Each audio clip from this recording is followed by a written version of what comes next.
Bon, je vous fais cette dernière vidéo histoire de clarifier les choses autour de ce combat. Salut tout le monde, c'est ActuYTB2. On va regarder une story de Rof sur Insta qui va répondre à Booba. Et après, je vous dirai mon avis. N'hésitez pas à mettre un pouce bleu et à vous abonner. On n'aura sans doute pas lieu parce que... Bon, je vous fais cette dernière vidéo histoire de clarifier les choses autour de ce combat qui n'aura sans doute pas lieu parce que Booba refuse. Il a eu pourtant la bonne idée au départ de proposer une personne tierce pour organiser le combat. Lui-même savait qu'on allait être en désaccord, comme il a dit au départ. Voilà, on va trouver une personne tierce, il va organiser, comme je sais tu vas refuser les contrats, comme ça on aura juste à signer. Ensuite il s'est rétracté, il nous a proposé le 50-50, comme si j'avais le temps de faire un travail de promoteur, de me trouver une structure, etc. Voilà, j'ai pas le temps. À la base on n'est pas là pour régler des comptes, ni pour faire du business, ni pour parler d'argent. Mais bon, il veut faire du show, il veut faire à l'américaine, etc. Ok. Moi je suis pas Logan Paul, c'est pas Jake Paul, on n'est pas dans ces bails-là, t'as vu. Donc il y avait donc une personne neutre, enfin un organisateur neutre, c'est totalement en adéquation avec notre embrouille. Et là, on allait gagner, on allait toucher un gros chèque à la signature. Ça pouvait être 500 000 euros, 300 000 euros. D'ailleurs, il avait négocié un 300 000 euros avec un gars qui prépare un gala en Suisse, dans mon dos. Je l'ai su là il y a pas longtemps. Et j'apprends que Booba a négocié son cachet. L'organisateur l'aurait proposé au départ 200K. Ensuite, c'est monté à 300K. Il lui a dit, Rof, il va prendre combien? Il a dit, je l'ai pas encore eu au téléphone.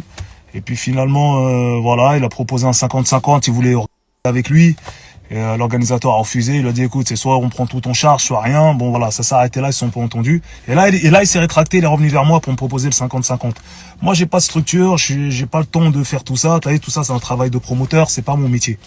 Donc voilà, il faut savoir qu'à la signature avec un organisateur tierce, enfin une personne tierce, on touche un chèque, ce qui permettra largement de payer nos entraîneurs, nos coachs, et voilà, donc j'ai pas compris pourquoi il se plaignait, pourquoi il pleurait, ouais je dois payer mes je dois faire 3 mois de diète parce que c'est valable pour moi aussi. Et il dit que je suis en Hesse et moi je me plains pas. C'est ça qui est bizarre.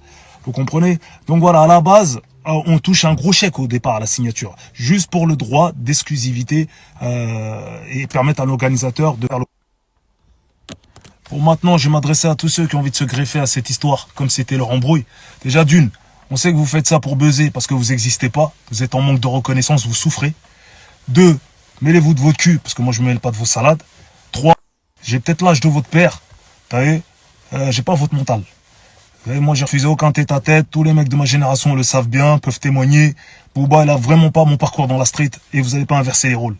On voit qu'aujourd'hui le monde virtuel détermine un homme qui n'est pas un homme. Arrêtez vos conneries là, vous faites vos vidéos plein de propagande, plein de buzz avec des faux commentaires. Tout ça, ça s'achète, on est au courant. C'est comme ça que vous arrivez à orienter l'opinion publique. Non. Moi je suis pas dupe, t'as vu, j'arrive à capter toutes ces manigances. Et le mec, il est là, il est bon qu'à trouver des pirouettes, ensuite il va passer à un autre clash comme si de rien n'était, vous lui pardonnez tout. C'est pas comme ça. S'il n'est pas à l'image de la street, c'est la street des baltringues qui représente alors. C'est le porte-parole des baltringues énervés de France. T'as vu? Et vous tombez facilement et bêtement dans toutes ces manipulations. Le gars est clairement bipolaire. Il est en train de s'amuser avec vous. Avec toutes les drogues qu'il prend, il doit rigoler. Et il vit avec 6 heures de décalage à l'heure française. Il est préoccupé par tout ce que vous pensez, il dort jamais. Il cherche des solutions toute la journée pour détourner votre attention. Voilà. Il joue le fin stratège, moi je vois clair à son jeu. J'ai autant de métiers que lui, voire plus. Allez, je capte toutes ces manigances à 2 balles. Ok? Donc voilà, que le meilleur remporte les gains. C'est comme dans les... Celui qui prend le chèque à la fin, c'est lui qui a mis le KO. Point barre. Voilà. Ça c'est vaillant. Et il n'y a pas de collaboration possible entre lui et moi. On n'est pas des amis, vous êtes des fous, quoi. Il n'y a pas de fair play, il n'y a pas de respect, il n'y a rien de tout ça. Ok? S'il n'assume pas, c'est parce qu'il n'est pas sûr de lui. Là, anglaise, après taille, après ceci, après cela, on dirait que je dois courir après lui. Vous êtes des ouf ou quoi? Non, c'est pas comme ça la vie. D'accord? Un mec de quartier, il fait pas autant de chichi. Et lui, quand il entend parler, il veut du fair play, du respect. Quoi, après avoir insulté les mères, tout ça? Après tout ce qu'il a fait depuis toutes ces années? J'étais en prison, vous avez oublié ou quoi? Vous ressentez pas ce que je ressens. C'est pas une collaboration, c'est pas un featuring, c'est pas un album encore. Et puis le perdant ne peut pas gagner autant que le gagnant. On est obligé de marquer une différence. On est d'accord. Et puis, puis le perdant aura quand même gagné le gros chèque de la signature. De quoi payer ses coachs, ses entraîneurs. Lui, à l'entendre parler, vas-y, moi je suis par terre, vas-y, je suis en Hesse. Et pourtant, c'est pas moi qui chiale. T'as vu? Ouais, je dois payer mon train de vie, ceci, cela, comme s'il y a que lui qui a un train de vie. T'as cru quoi, gros? Nous, on voyage, on bouge, on a des familles. J'ai ma mère, j'ai ma soeur, ses enfants, mes enfants. Frère, j'ai tout le monde à Moi aussi, je suis un chef de famille, frère. Moi aussi, j'ai un gros train de vie, moi aussi, frère. Et je chiale pas, moi. T'as vu, j'ai une dignité, poto. J'ai une dignité. T'as pas été éduqué avec la dignité, l'honneur, la fierté. Tu connais pas tout ça. C'est pour ça que tu te conduis comme un porc. C'est pour ça que tu respectes rien. C'est pour ça que t'as poil devant ta fille. Bon, c'est simple. Je connais aucun bonhomme, aucun ragel qui vient de la zone. Même des quartiers riches, parce qu'il y en a qui ont réussi à se mettre bien, qui arrivent à s'identifier à Satanis de Booba. Pourtant, j'ai sillonné la France. Les quartiers nord de Marseille, le 6-9, Lyon, toute l'île de France. Récemment, j'étais à Nanterre, 92. J'ai fait Aulnay, j'ai fait Corbeil, Grigny, le 7-7. Ah, je te parle même pas du 7-8. Tout le monde me dit nique-le. T'as vu. Je me demande c'est qui qu'il aime en fait ce gars-là. Même quand je passe l'aéroport, les agents d'escale, les hôtesses, tout le monde veut que je le nique. Alors voilà. Là, t'es tombé dans le jeu parce que voilà, on a l'impression que sur Internet, il a un soutien de ouf. Oui, il y a ses rapistes, mais aussi plein de faux coms. Ça s'achète, on m'a montré, on m'en a proposé. Ça, on peut envoyer des 20 com, que ce soit sur Twitter, que ce soit sur Insta, partout, tu peux polluer les posts des gens avec des faux coms. C'est connu. Demandez aux artistes, ils vont vous le dire. Et pour en finir avec cette histoire de combat, moi j'ai jamais refusé une opposition ou un tête-à-tête dans ma vie. Voilà, je suis pas un surhomme, mais j'ai toujours porté mes couilles. Les mecs de ma génération, je vous parle des vrais guerriers. Et on se sait, ils peuvent témoigner. On m'a jamais forcé à fenêtre en prison comme Booba, en mode rap ta race. Voici le métis cappuccino. Ah ouais, il était obligé, sinon il descendait pas en promenade. T'as vu, une victime reste une victime, frère. Voilà. Et je suis parti chercher à son anniversaire chez Régine. Elle a entendu que j'étais dehors. T'as vu, une meuf, elle a dit, vas-y, je veux pas me battre, moi. Vas-y, c'est mon anniversaire, vas-y. Eh ouais. Parle-moi fort quand t'es bourré, gros. Une victime reste une victime. Maintenant, aujourd'hui, le monde virtuel veut inverser les rôles. Mais lui, il a pas mon parcours dans la street. Ça n'a rien à voir. Les enfants, vous avez poussé, vous avez grandi, vous êtes tous devenus des...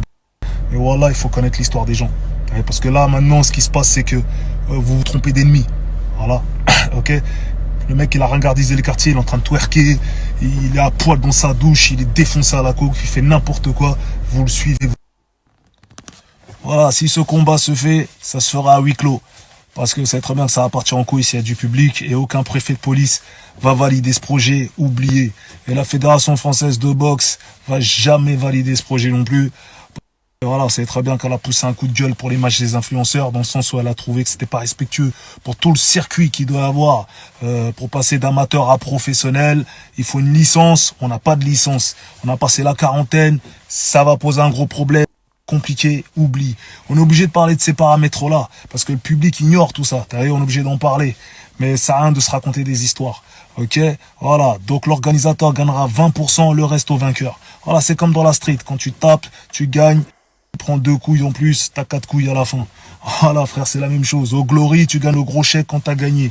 Voilà, et le perdant peut pas gagner autant que le gagnant. C'est n'importe quoi, ça existe pas. Vous vous racontez des histoires. Je refuse quoi, moi? Lui, 8 comme lui, 10 comme lui, même frère. Voilà, moi je vous apporte du concret. J'ai un contrat à proposer. La tierce personne qui organise, enfin l'organisateur, il est puissant, il est solide. Voilà, il prendra 20% sur les pay-per-view, les 80 pour le vainqueur. Au pire des cas, le perdant repart avec le chèque de la signature. C'est pas rien, c'est un gros chèque. Ok, ça parle en 300, 500K, enfin bref, on verra comment ça se négocie. Mais en tout cas, elle a de quoi payer ses entraîneurs, ses coachs. Ok. Voilà, moi je suis serein, je vous parle que de choses concrètes. Il y a un contrat qui peut arriver rapidement sur la table. Ok. Voilà, l'organisateur est solide et puissant. Il propose de nous envoyer un jet privé chacun. On part avec 8 personnes chacun de notre côté. Voilà, il prendra 20% sur les pay-per-view, les 80 pour le vainqueur.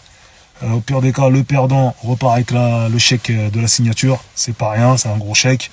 Ok, ça parle en 300, 500K, enfin bref, on verra comment ça négocie. Mais en tout cas, elle a de quoi payer ses entraîneurs, ses coachs. Donc voilà, c'était la story de c'était la story de Rof qui répond à Booba.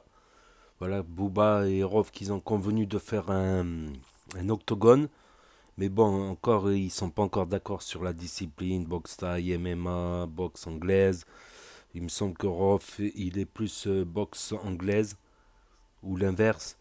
Et, et l'organisation, tout ça, c'est vrai que là, ça peut se jouer à des centaines de milliers d'euros.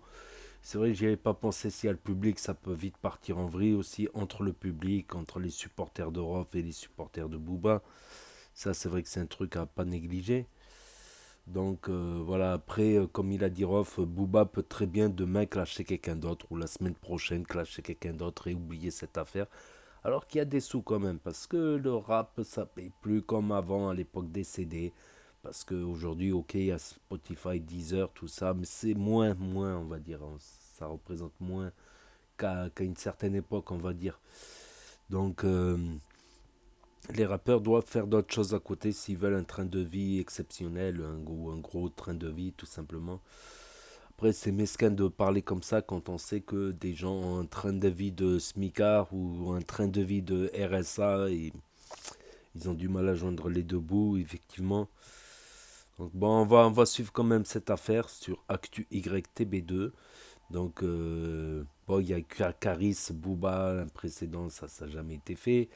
Booba devait aussi faire un octogone contre Dylan Thierry, mais là, c'est Dylan Thierry qui a fait marche arrière. Il s'est embrouillé avec Marc Blatta, avec Mounir, avec Bassem. Il s'est embrouillé avec qui encore? Il s'est embrouillé avec Magali Berda, Maïva Guénam, Maître Gims, Dadju, Lafouine aussi, on pourrait rajouter Lafouine, qui encore? La liste elle est longue, je crois. Donc n'hésitez pas à me dire ce que vous en pensez dans les commentaires, à mettre un pouce bleu, à vous abonner, à cliquer sur la cloche et je vous dis à très bientôt les amis les potos pour de nouvelles vidéos. Merci d'avoir regardé. C'était Actu YTB de Tchuss.